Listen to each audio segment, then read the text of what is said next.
নমস্কার, বাঙালিয়ানা পেজে আজ আবারও একবার হাজির হলাম তোমাদের সাথে নতুন একটা রেসিপি শেয়ার করতে। আর আজ আমি তোমাদের সাথে শেয়ার করছি একটি সামুদ্রিক মাছের ঝাল। তো দেখো, আমি এখানে 4 পিস মাছ নিয়ে নিয়েছি। আর এই মাছটাকে আমরা এখানে বলে থাকি খয়রা ইলিশ, অনেকে ফ্যাসা মাছ নামেও চেনে। তো দেখো, আমি এখানে 4 পিস মাছ ভালো করে কেটে ধুয়ে নিয়েছি।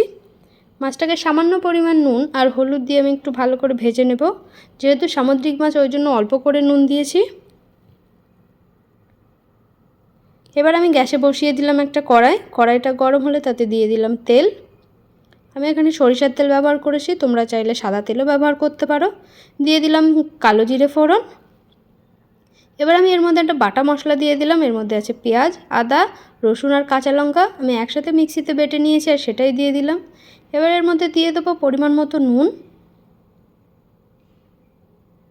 দিয়ে দেবো হলুদ, জিরে গুঁড়ো আর কাশ্মীরি লঙ্কার গুঁড়ো,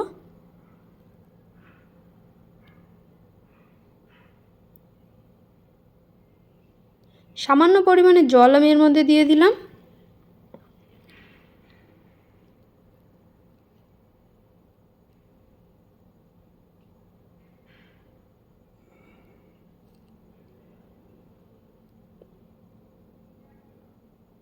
মশলাটা আমি একটু ভালো করে কষিয়ে নিয়ে এবার সর্ষে আর পোস্ত বেটে রেখেছিলাম সেটা দিয়ে দিলাম।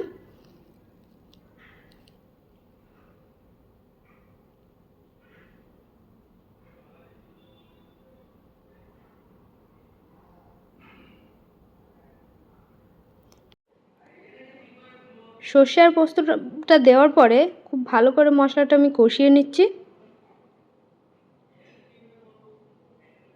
মশলাটা কষিয়ে নিয়ে আমি এখানে দিয়ে দেবো পরিমাণ মতো জল। আমি এখানে উষ্ণ গরম জল ব্যবহার করেছি, তোমরা চাইলে ঠান্ডা জলও ব্যবহার করতে পারো।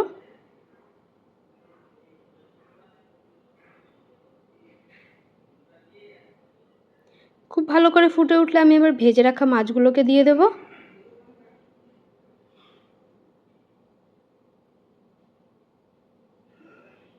দিয়ে দিলাম কয়েকটা কাঁচা লঙ্কা।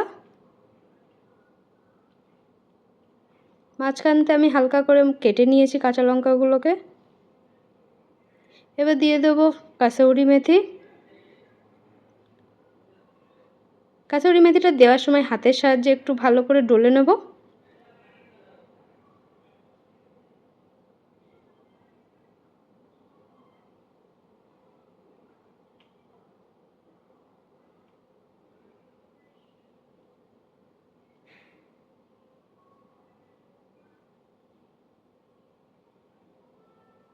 সবশেষে দিয়ে দিলাম একটু সরিষার তেল।